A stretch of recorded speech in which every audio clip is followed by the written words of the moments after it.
In the past and currently, there have been 4 objections raised to the ordination of women.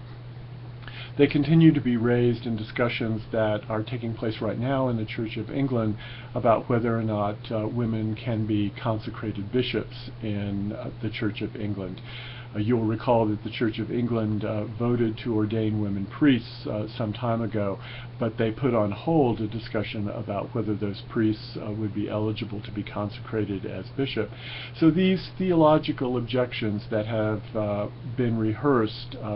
time and time again against the ordination of women are still a part of contemporary discourse. The first objection that is usually offered against the ordination of women is an objection from Scripture and tradition, and that is that women have not been ordained priests because there is no precedent for that in Scripture or tradition. One of the reasons that argument is offered is because Christ, who presides at the Last Supper and institutes the Eucharist, it does so as a male. And even though the incarnation is understood as to be the assumption of humanity, Jesus of Nazareth assumes a male form.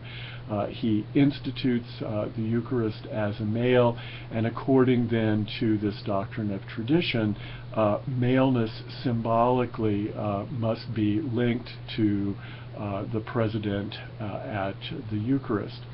Another way that tradition and Scripture are invoked in this objection to the ordination of women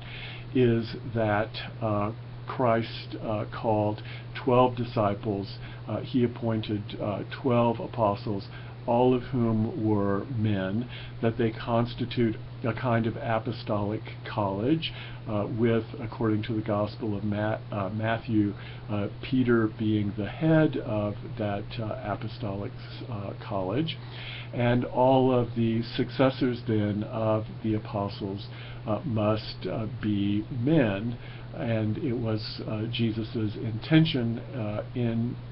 appointing 12 disciples, 12 apostles, for that to be the case. The second objection, not Scripture, not tradition, the second objection to the ordination of women has to do with the limited authority to make these fundamental decisions,